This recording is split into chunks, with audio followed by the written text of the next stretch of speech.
তাহলে আল্লাহর নবী বলেছেন আমি দুনিয়াতে বেঁচে আছি, সাহাবারা বিপদে পড়লে আমার কাছে এসে তারা আমার কাছে এসে জান্নাতের রাস্তা পেয়ে যাবে। আমি চলে যাওয়ার পর পীর মাশায়েখ ওলি আউলিয়া হাক্কানি আলেম ওদের কাছে গেলে ওরাও তোমাদিগকে জান্নাতের রাস্তা দেখিয়ে দেবেন। এবার আমি আপনার কাছে বলছি, আপনারা মসজিদে নামাজ পড়েন আলহামদুলিল্লাহ ভালো, বাড়িতে নামাজ পড়েন আলহামদুলিল্লাহ ভালো। মসজিদে যদি আপনি এশার নামাজটা দেরি করে পড়েন, মুয়াজ্জিনের যে দায়িত্ব দরজা জানালা বন্ধ করা, আপনি দেরি করে নামাজ পড়লে উনি তো দরজার কাছে তালা চাবি নাড়া দেবেন। প্রত্যেকের নামাজ পড়া হয়েছে, এখনো তুমি কি করছো শেষ করো। বেশি পড়ার ইচ্ছা যদি থাকে মনে মনে বলবে তুমি বাড়ি গিয়ে পড়ো। তাহলে মসজিদে আমি বেশিক্ষণ ইবাদত করতে পারবো না, কেন সমাজ নিয়ে আমাকে বেরোতে হবে, পার হতে হবে, ঢুকতে হবে। তাহলে ইবাদত মসজিদে বেশি করা সম্ভব হয় না। আপনাকে বলছি এখানে যদি এশার জামাত করা হয়, যদি আপনি দেরি করে নামাজ পড়েন, আলেম ওলামা হযরতদের সময়ের মধ্যে তারা মাইকে কথা বলবে, আপনার নামাজ পড়াটা তাদের কাছে খারাপ মনে হবে। তাহলে এখানেও বেশিক্ষণ ধরে নামাজ পড়তে পারবেন না। আপনি যদি বলেন হুজুর আমি ঘরে নামাজ পড়বো, তবে একটাবার হিসাব করে দেখো, আপনার এত বড় ভিটে বাড়ি সম্পদ আছে, একতলা দোতলা তিনতলা বিল্ডিং ঘর আছে, এত বাড়ি জলা জমি ভিটে বাড়ি ঘর বাড়ি আছে আলহামদুলিল্লাহ ভালো, কিন্তু সেখানে আপনার সাইকেল আর বাইক রাখার জন্য আপনি একটা কামরা বানিয়েছেন যাতে চুরি না হয়, ওটা ভালো। ছাগল বকরি মোষ কিংবা গরু ভেড়া এগুলো রাখার জন্য আপনি একটা ঘর বানিয়েছেন, অবশ্যই এটা ভালো। কিন্তু আপনার বাড়িতে জামাই মেয়ে আসার জন্য থাকার জন্য স্পেশাল একটা ঘর বানিয়েছেন, এটা ভালো। আপনি চিকেন ফ্লাইট কিংবা রান্না করার জন্য একটা আপনি চিকেন শপ বানিয়েছেন রান্নাশাল, ওটা অবশ্যই ভালো। তবে চাচাজি 40-70 বছর বয়স হয়ে গেছে, মসজিদে তো বেশিক্ষণ নামাজ পড়া সময় দিতে পারলেন না, এখানেও বেশি সময় দিতে পারলেন না। তাহলে যে পরিবার বাড়ি 8টা-10টা পরিবার 24 ঘন্টা তারা বারান্দায় চলাফেরা করে, এবার বলেন চাচাজি তুমি নামাজ পড়েছো 70 বছর, কোন জায়গায় নামাজ পড়িয়েছো জবাব দাও। ছাগল বকরির জন্য ঘর বানিয়ে দিয়েছো, নাতি পরীক্ষা দেবে তার জন্য কামরা বানিয়েছো, মেয়ে জামাইয়ের জন্য ঘর বানিয়েছো, রান্না করার জন্য ঘর বানিয়েছো, বাথরুম পায়খানার জন্য 3 লক্ষ টাকার ঘর বানিয়েছো। তুমি যে আল্লাহর ইবাদত করবে, তোমার নির্ভেজাল ইবাদত করার জন্য তোমার কোন কামরা আছে জবাব দাও। কথাটা বুঝতে পারছেন? ইবাদত নাজাত খুব সহজ না। ও আমার বাপজিরা, আমি আপনাকে বোঝাতে চেয়েছি, লক্ষ্য করে দেখা যায় আপনি যদি বলেন হুজুর আমি বারান্দায় নামাজ পড়ি, আপনার বৌমা বড় বৌমা বললেন আব্বাজি আপনি নামাজ পড়েন, আমি ভাত খুলি, বড় বৌমা ভাত খুলে বসে আছেন। আপনি যদি দেরি করে নামাজ পড়েন, বড় বৌমা বলবে বড় ছেলে ঘুমিয়ে পড়েছে আমাকে ডাকছে। আপনার তো নামাজ পড়ার দেরি হলে বড় বৌমার কষ্ট হবে। আবার আপনি যদি তাড়াতাড়ি নামাজ পড়েন, তাহলে নিজের এক হাত সেলাই করতে গিয়ে 5 হাত ছেড়ে যাবে।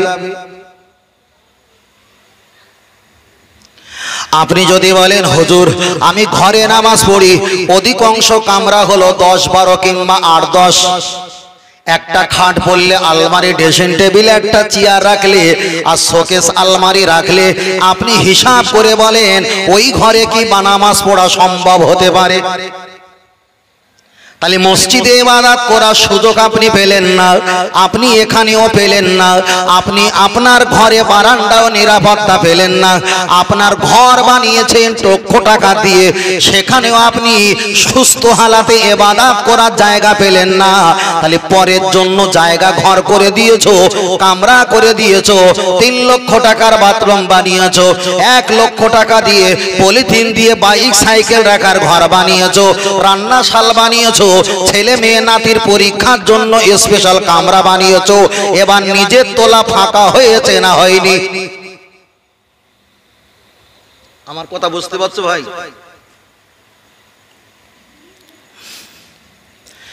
তাই আমি আপনাকে শুধু একটা বার বলছি,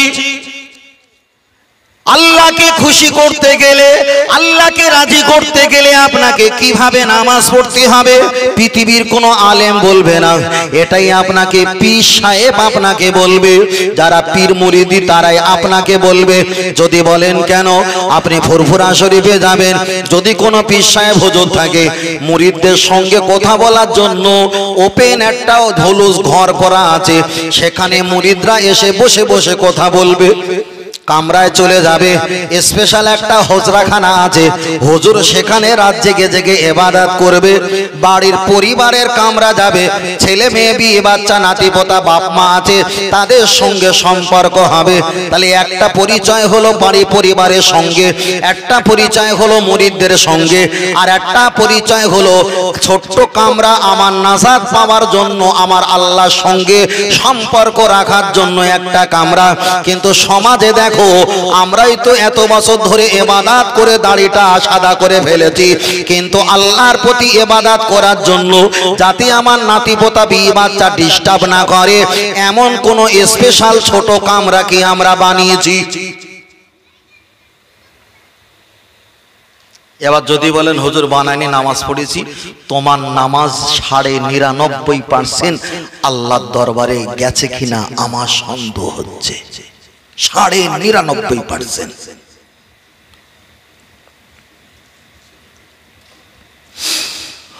ও আমার জানার যুবকের, আমি আপনাকে বলছিলাম চলেন একটা বার আগিয়ে যাওয়া যাক।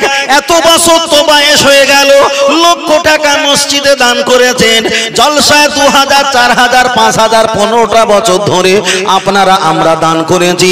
40টা বছর বয়স, 60 বছর বয়স, 36 বছর বয়স, জীবনে হাজার হাজার টাকা ইনকাম করলাম।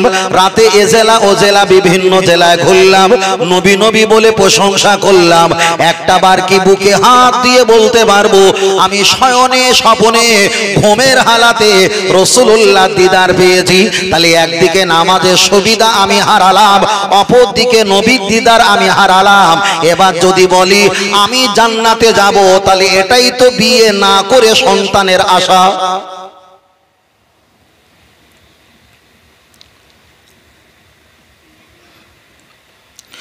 চলেন আপনাকে বলতে চাই, নবীর দিদার পাওয়ার অনেক কষ্ট কথা অনেকে বলে, কিন্তু আমি আপনাকে সহজে একটু বুঝিয়ে দিতে চাইবো। আগিয়ে চলে যাওয়া যাক। আপনি যখন পীর সাহেবের হাতে হাত দেবেন, আপনাকে যখন সবক দেবে, আপনাকে যখন তরিকা দেবে, জোহরের নামাজে কষ্ট হবে না, আসরের নামাজে কষ্ট হবে না, আপনাকে মাগরিবের নামাজে একটু কষ্ট হবে। আমি বলছি আল্লাহ আর নবী কিভাবে পাবেন? পৃথিবীর কোনো হুজুর যদি না বলে, আমি আপনাকে সহজ পন্থা বলছি, যে পন্থা আমি নিজে করি আপনাকে বলছি, তাহলে এটা তো প্র্যাকটিক্যাল, এতে সন্দেহ হবার কোনো জায়গা নেই।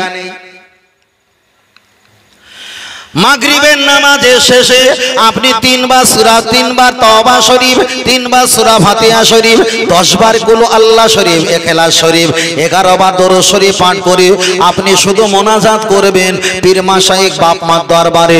আল্লাহকে বলবেন, আল্লাহ আপনার দিদার দাও, নইলে আপনার হাবিবের দিদার দাও। আপনি দোয়া করবেন, মোনাজাত শেষ হয়ে গেল, নিয়াত করবেন আমি আমার কলব দিকে মতওয়াজ্জা আছি, আমার কলব জোনা পীর সাহেব হুজুর কিবলার ওসিলায় আল্লাহ তাআলার দিকে মতওয়াজ্জা হই। আল্লাহ তাআলার পক্ষ হইতে চিশতিয়া তরিকা নিসবত অনুযায়ী জলি জেকের আমার কলবে আসো। আপনি নাভি থেকে নিয়ে বুকের এই জায়গাটায় রুহু, এখানে নয় এখানে রুহু, এখান থেকে কাঁধে আসবেন, এখানে তোমার বাপ মা স্মরণ করবেন, মাতার তালতে আসবেন ইলাহা, এখানে মা ফাতেমা, চারিদিকে পাহারা দিচ্ছেন হযরতে আলী হুজুর। আপনি ইল্লাল্লাহ বলে এখানে মারবেন, উপরে আছে আমার আপনার নবী, নিচে আছে ইমাম হাসান আর হোসেন। আপনি যদি এমন করে জিকির করেন, তাহলে সাধারণত জিকির আর আপনার জিকির আসমান আর জমিন পার্থক্য হয়ে যাবে। জোরে বলেন সুবহানাল্লাহ।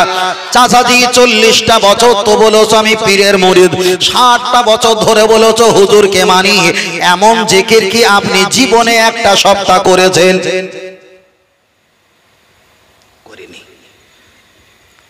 করিনি। কিন্তু মুখে বিশাল তোড় আছে, আমি অমুক হুজুরের মুরিদ। ও তোড় রেখে ঘোড়ার কচু কিচ্ছু হবে না, কিচ্ছু লাভ হবে না। মুখে বলতে পারে এবারে ইলেকশনে একদম 10/10 পাবো, কিন্তু আদৌ কি হয়? মুখ আর অন্তর অনেক পার্থক্য। আপনি মাগরিবের এমন করে ইবাদত করলেন, চলেন এবার এশার নামাজে যান। এশার নামাজে আপনি তোর তওবা শরীফ পাঠ করে দোয়া খায়ের মোনাজাত করলেন। মোনাজাত করার পর নিয়াত করবেন, আমি আমার কলব দিকে মতওয়াজ্জা আছি, আমার কলব জনাব পীর সাহেব হুজুর কেবলার ওসিলায় আমার নবীর দিকে মতওয়াজ্জা হই। নবী পাকের কলব হইতে মহব্বত, জিয়ারত, ভালোবাসা আমার অন্তরে আসুক। আল্লাহুম্মা সাল্লি আলা সাইয়্যিদিনা মুহাম্মাদিন নবিয়িল উম্মি ওয়া আলিহি ওয়া সাহাবিহি ওয়া বারিক ওয়া সাল্লিম। 100 বার করে আপনি দরুদ শরীফ পাঠ করবেন। আমার নবীর দিদারের জন্য আপনি চেষ্টা করবেন। আপনার যদি দিদার নসিব যদি না হয়, তবে হুজুর আমার ব্যাখ্যা করেছেন, কেউ যদি জবান দুই ঠোঁটের মাঝখানে, দুই পাশার মাঝখানে দুটো জিনিসকে যদি কেউ হেফাজত রাখে, আর যদি হালাল খাদ্য খায়, আল্লাহ চাইলে 40-42 দিনে মাথায় আমার নবীর দিদার নসিব হয়ে যাবে। নবী বলেছেন, যারা আমার দিদার পাবে দুনিয়াতে কোনো টেনশন নাই, মরণকালে টেনশন নাই, কবরে কোনো চিন্তা নাই, হাসরে মাঠে চিন্তা নাই, জাহান্নামে যাওয়ার কোনো ভয় নাই। আসেন না একটাবার এই লাইনে, কেউ আপন না। আল্লাহ, আপনি যদি এশার নামাজে দরুদ শরীফ পাঠ করে তবুও যদি বছর কি বছর হয়ে যায়, নবীর দিদার যদি না পাও, চলো এবার ফজরের নামাজে আপনি তওবা শরীফ পড়ে দোয়া খায়ের করলেন, তরিকা মাস করবেন। আমি আমার কলব দিকে মতওয়াজ্জা আছি, আমার কলব জনাব পীর সাহেব হুজুর কেবলা খাজা মাইনুদ্দিন চিশতি রহমাতুল্লাহ আলাইহির দিকে মতওয়াজ্জা হই। তানার কলব হইতে মহব্বত হয়ে দিদার আমার প্রতি নসিব হয়ে যাক। আল্লাহুম্মা সাল্লি আলা সাইয়্যিদিনা মুহাম্মাদিন সাইয়্যিদিল মুরসালিন ওয়া আলা মুহি সুন্নতি শাইখি মাইনুদ্দিন চিশতি ইমামুত তরিকতি ওয়াল আউলিয়াইল কামিলিন। আপনি এমন তাসবিহ পাঠ করবেন 100 বার, যদি করতে করতে খাজা আজমিরি রহমাতুল্লাহর সঙ্গে দিদার যদি নসিব হয়ে যায়, খাজা আজমিরি রহমাতুল্লাহ যিনি আল্লাহকে পেয়েছে, নবীকে পেয়েছে, তাকে যদি পেয়ে যাও, উনি তো তোমার হাত ধরে নবীর সঙ্গে পরিচয় করিয়ে দেবে। চলেন, আমি আপনাকে বোঝাতে চেয়েছি, আপনি যদি খাজা হুজুর রহমাতুল্লাহর দিদার যদি আপনি নসিব পেয়ে যান, আপনার একটা তরিকা মাস, আপনি এক তরিকার আল্লাহর ওলি। জোরে বলেন, কে বলেছে কঠিন? জানিনি বলে তাই, করিনি বলে তাই। খাজা আজমি রহমাতুল্লাহ আলাইহি দিদার হয়ে যাবে, খাজা হুজুর আপনাকে সার্টিফিকেট দেবে, এক তরিকা হয়ে গেছে। কোনো হাক্কানি যারা আল্লাহর ওলি, যাদের কাশফ শক্তি আছে, তাদের কাছে গিয়ে বলে, হুজুর আমার একটা তরিকা হয়ে গেছে, আমি এক তরিকার ওলি হয়েছি। হুজুর দেখে বলবে, হ্যাঁ বাবা তুমি এক তরিকার ওলি হয়েছে। পৃথিবীর লোক সার্টিফিকেট দেবে না, যিনি পীর ওলি হাক্কানি তার কাছে গেলে সে দেখে বলবে, হ্যাঁ হয়ে গেছে, কাজ শেষ, আমার জন্য নাজাত ক্লিয়ার। এত বছরে কিচ্ছু করতে পারলাম না।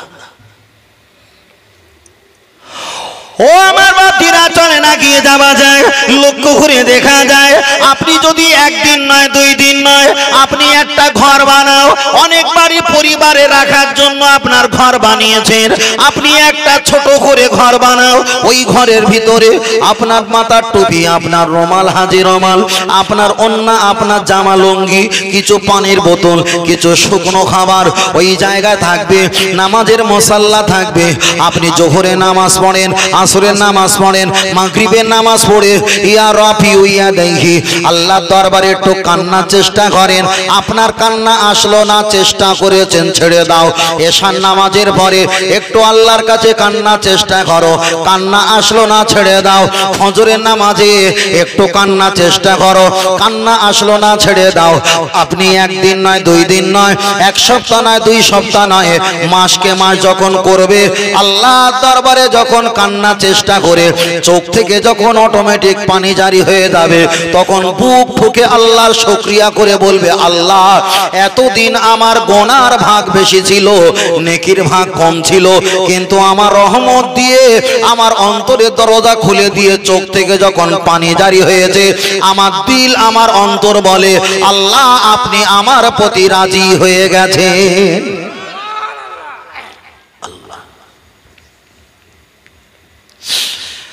তবে এতটুকু খেয়াল রেখে দাও, আপনারা আমরা যারা ইবাদত করি অধিকাংশ এই নামাজটা তো শরীর নাড়াচড়া নামাজ দেবো। আপনি আল্লাহর প্রতি এমন করে ইবাদত করবেন, পৃথিবীর ব্যক্তির ইবাদত আপনার ইবাদত আসমান আর জমিন পার্থক্য হয়ে যাবে। আপনি যদি 2 বছর 3 বছর এমন করে যদি মশ করো, আল্লাহ যদি রাজি থাকে নবীর দিদার পেয়ে যাবে। নবীর দিদার পেয়ে গেলে স্বপ্ন হালাতে নবী তোমাকে বলবে, আমার উম্মত তোমার জন্য এই খেজুরের বাগানটা তোমায় দিলাম, এটাই তোমার ঘর দিলাম।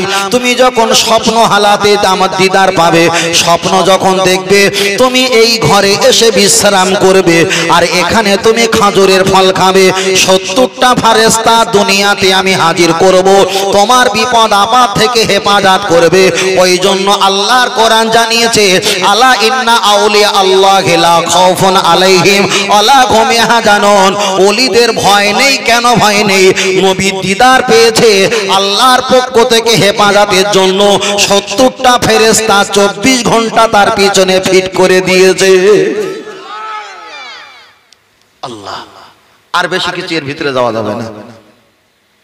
আল্লাহ আল্লাহ। তবে আমি আপনাকে একটাই কথা বলছি, আগিয়ে চলে যাওয়া যায়। যদি বলেন হুজুর আর কি সহজ পদ্ধতি আছে, নিচে আমি যেতে চাইনি, তবু ছোট্ট করে একটা বার বলা যায়। আপনি তাসবিহটা নিয়ে রাতের অন্ধকারে আপনি ঘুমিয়ে পড়লেন। আপনি যদি বলেন হুজুর আমি নামাজের তাসবিহ নামাজের দরুদ শরীফ পড়লে অনেকটা লম্বা, আমার পক্ষে সম্ভব নয়, ছেড়ে দাও। আপনি যদি 1 লাইন দরুদ পড়েন, হুজুর আমার পক্ষে সম্ভব নয়, ছেড়ে দাও। আপনি তাসবিহটা নিয়ে সাল্লাল্লাহু আলাইহি ওয়াসাল্লাম সাল্লাল্লাহু আলাইহি ওয়াসাল্লাম সাল্লাল্লাহু আলাইহি ওয়াসাল্লাম, এটাই তো নবীর নামে দরুদ। আপনি দরুদটা পড়েন আর টানেন, ঘুমের ঘোর যখন বেড়ে যাবে আপনার দরুদ পড়ার শক্তিটা আস্তে আস্তে হালকা হয়ে যাবে। আপনি ঘুমিয়ে পড়লেন, আবার 1 ঘন্টা 1.5 ঘন্টা 10 মিনিট 15 মিনিট পরে ঘুম যখন ভেঙে যাবে, আবার তাসবিহটা আপনি হেতড়ে খুঁজে নিয়ে আবার তাসবিহ পাঠ করেন। আবার 10 মিনিট পরে 5 মিনিট পরে ঘুমিয়ে পড়বেন, আবার তাসবিহটা পড়া বন্ধ হয়ে যাবে। এমন যদি করতে পারা যায়, আল্লাহ শপথ করি আল্লাহ যদি রাজি থাকে, ঘুমের ভিতরে নবীর দরুদ পড়ার কারণে নবীর দিদার নসিব হয়ে যাবে। তাহলে এত কোন সিস্টেম থাকতে আমরা কোন সিস্টেম কি মা পালন করেছি? আমার কথা কি রাগ করছেন নাকি? কোন সিস্টেম পালন করেছি? কোন সিস্টেম পালন করিনি।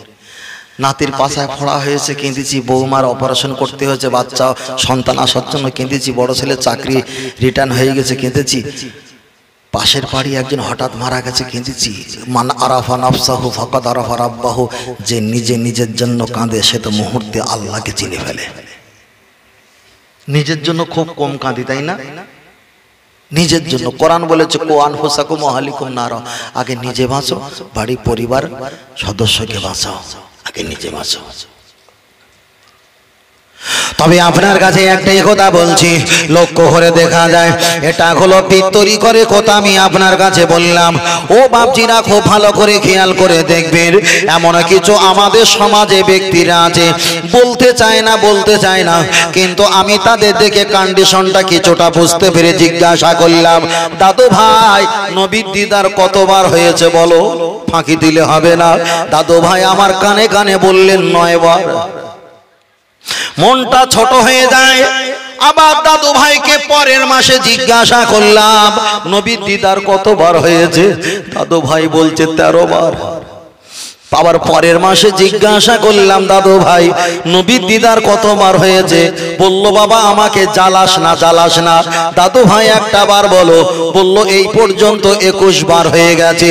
তার কারণ একটা ছুরিতে যখন ধার থাকে না, ধার তুলতে একটু কষ্ট হয়, ধার যখন হয়ে যায় হালকা করে ঘষবে আর ওটা ইস্পাত তৈরি হয়ে যায়। যখন নবীর দিদার একটা বার শুরু হয়ে যাবে, আপনি ইবাদত করবেন, জিকির করবেন, দরুদ পড়বেন, ওটা তো আরো ধারে ধারে ধারে ধারে ইস্পাত। চেষ্টা করলে মুহূর্তে নবী পেয়ে যাবে। কথাটা ক্লিয়ার? চেষ্টা করলে তখন অত আর কষ্ট করতে হবে না, কেন ইস্পাত হয়ে আছে। চাইবেন, ইচ্ছা করবেন, হাজির। আল্লাহ ও আমার জওয়ান যুবকের, আমি আপনাকে বোঝাতে চেয়েছি একটা বার আগিয়ে চলে যাওয়া যায়, লক্ষ্য করে দেখা যায় আমরা মসজিদে সেজদা দেই, আমরা বাড়ি বারান্দা সেজদা দেই, আসজুদুলিল্লাহ আল্লাহর নামে সেজদা দেওয়া হয়। এই সেজদা ইমামের পায়ের কাছে পড়তে পারে, এই সেজদা মুসল্লির কদমের কাছে পড়তে পারে, এই সেজদা মসজিদের পিলিয়ার পাঁচিল দেওয়ালের কোলে পড়তে পারে, কিন্তু আল্লাহর নবী জানিয়েছেন এই সেজদা আল্লাহর কুদরতি পায়ের কাছে হাজির হয়ে যায়। তার কারণ হলো আল্লাহর নবী বলেছেন সবচেয়ে বড় ইবাদত সেটা হলো নামাজ।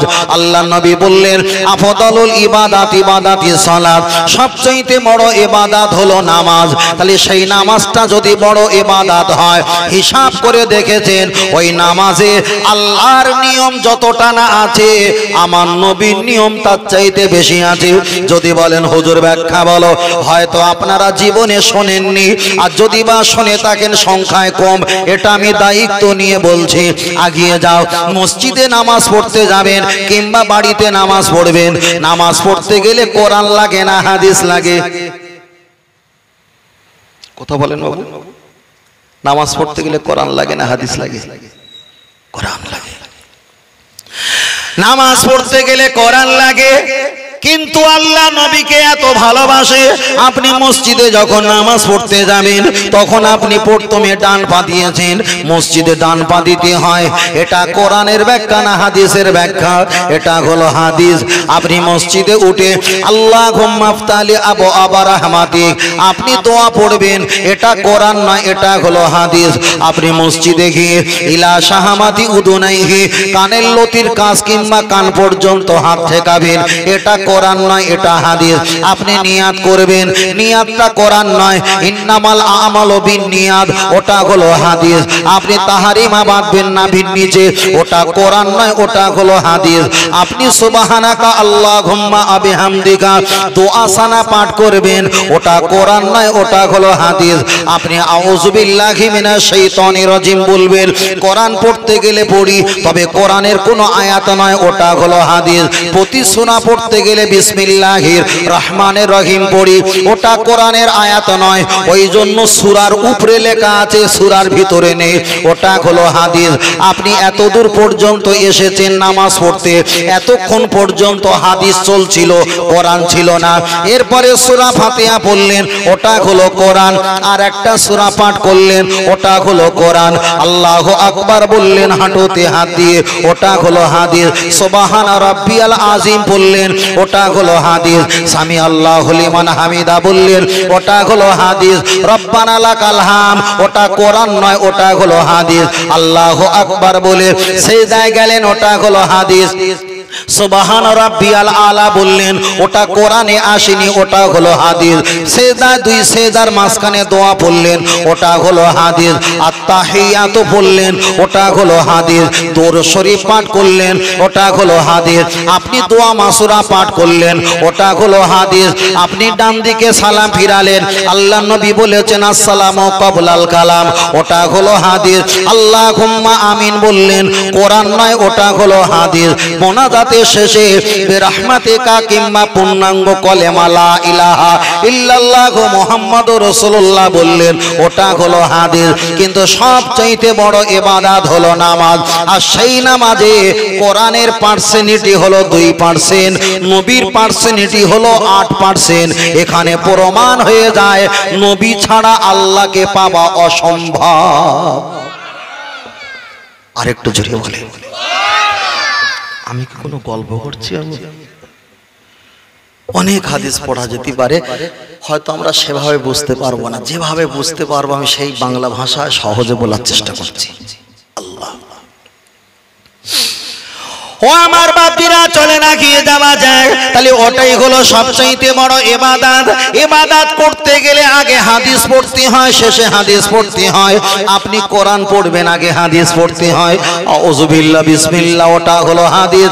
আপনি কোরআন পড়ার শেষে বলবেন সাদাকাল্লাহুল আলিউল আযীম, আল্লাহ যা বলে সত্য বলে, ওটা হাদিস। অসাদাকার রাসূলুন নবিউল কারীম, নবী যা বলে সত্য বলে, ওটা হলো হাদিস। আপনি ওয়াজ করবেন, বেশি নবী নবীর হাদিস পড়তে হয়, আপনি হজে যাবেন সেখানে নবীর হাদিসের নিয়ম পালন করতে হয়, আপনি মাইয়েতকে দাফন করবেন সেখানে নবীর হাদিসের নিয়মে পালন করতে হয়।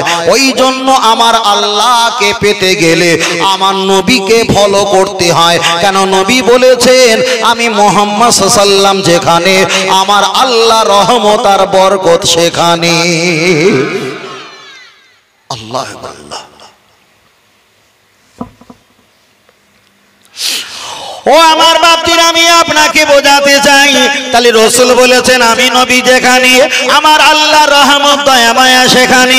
চলেন নবী আর একটা হাদিস শরীফে বললেন, এক নম্বরে বললেন মান আসানি, কেউ যদি আমাকে সরিয়ে দেয় ফাকাদ আসাল্লাহ, আমার আল্লাহ ও তিনি রহমত থেকে সরিয়ে দেবেন। আল্লাহ নবী বললেন মান আতানি, কেউ যদি আমাকে বুকে টেনে নেয় ইত্তেবা করে ফাকাদ আতাল্লাহ, আমার আল্লাহর ইত্তেবা হয়ে যাবে। আল্লাহর কোরআন জানিয়ে দিলেন তোমরা আমাকে অনুসরণ ভালোবাসা খুশি করতে গেলে ফাত্তাবিউনি ইহিবকুমুল্লাহ, আবার হাবিবকে রাজি খুশি মোহাব্বত করলে আমাকে করা হয়ে যাবে। ওয়াগফির লাকুম যুনুবাকুম আল্লাহু গফুরুর রহিম, তবে আমার হাবিবকে মোহাব্বত করলে আমি আল্লাহ তোমাদের একটা তাবারক সিন্নি দেব, সেটাই হলো আমার রহমান রহিমের নামের খাতিরে তোমাদের সমস্ত গুনাহকে মাফ করে দেব।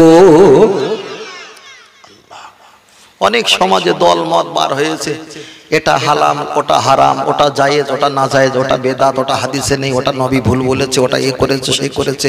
এমন ইন্টারনেটে হাজারো বক্তব্য আমাদের ছেলেদের চোখে আসে না আসে না আসে।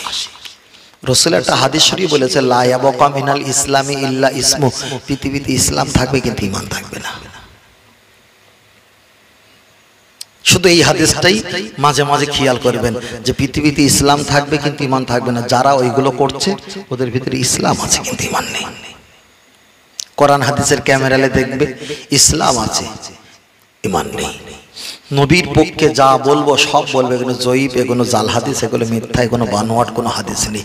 আদৌ কিন্তু হাদিসই আছে। কাঁকড়া খাওয়া জায়েজ কিনা সেটাই কিন্তু ভিডিও করে দেখাচ্ছে। নবীর নাম শুনে চুমু খাওয়া হারাম, ওটাও বিজ্ঞাপন দিচ্ছে। বাচ্চা, ছোট বাচ্চা 2.5 মাস 3 মাস 6 মাস, তার যৌন অঙ্গে পাছায় এখানে সেখানে হাজার জায়গায় চুমু খাচ্ছে, ওটা জায়েজ। নবীর নামে চুমু খাওয়া হারাম, ওটাই নিয়ে চিল্লাচিল্লি শুরু করেছে। তাহলে নবীর চাইতে বাচ্চার পাছার দামের মর্যাদা বেশি আছে। তাই রাসূল বলেছে পৃথিবীতে ইসলাম থাকবে কিন্তু ঈমান থাকবে না। আল্লাহ, আগামী কালকের এই বিষয় নিয়ে হাওড়া জেলা উলুবেড়িয়ায় ছিলাম, প্রচুর ঘটাঘটি, প্রায় 3 ঘন্টা ধরে, 3 ঘন্টা। এই জলসা হচ্ছে আপনাদের মাহফিল, যেখানে গেট করেছেন ঢালাই রাস্তা, ঠিক অপোজিটে আর একটা গেট, ওটা হচ্ছে আলাদা কম আর এটা হচ্ছে আলাদা কম। বক্তব্য সেদিনটা খুব ভাইটাল হয়েছিল। তাও বলে দিয়েছিলাম আমার যারা বক্তব্য শুনছো মাইকে যদি সমস্যা থাকে আসার জন্য ওয়েলকাম, তবে মফিজুল চলে যাওয়ার পরে যেন চায়ের দোকানে খেমটা নাশন করো না, তাতে কোনো লাভ হবে না। তাও বলেছিলাম। অস করছি, ওদের হুজুর বক্তব্য করছে, পুরো স্পষ্ট শোনা যাচ্ছে বক্তব্যটা ভুল, এখান থেকে ডাইরেক্ট চ্যালেঞ্জ জানিয়েছে, ভুল ধরেছি, পারিস তা আমার এখানে আয় একটা বার। আর আমরা যেটা বলছি একটা বার মাইকে বলছে ভুল বলেছে, সঙ্গে সঙ্গে সালাম কিয়াম করে দিয়ে তোর স্টেজে গিয়ে আমি বসে থাকবো, জনগণ বুঝে যাবে কোনটা আসল আর কোনটা নকল। একটা বার ডাকে না। কথা বুঝতে পেরেছেন? আমরা যাবার জন্য তৈরি। আল্লাহ আল্লাহ।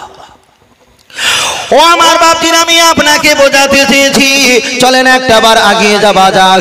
আমার নবীকে ভালোবাসা সম্পর্কে বলছিলাম। আল্লাহ নবী একটা হাদিস শরীফে বলেছেন, হাদিসটা মিশকাতে এসেছেন। আল্লাহ নবী দাঁড়িয়ে আছেন, একটা সাহাবা এসে বললেন ইয়া রাসূলুল্লাহ আমি জান্নাতে যেতে চাই।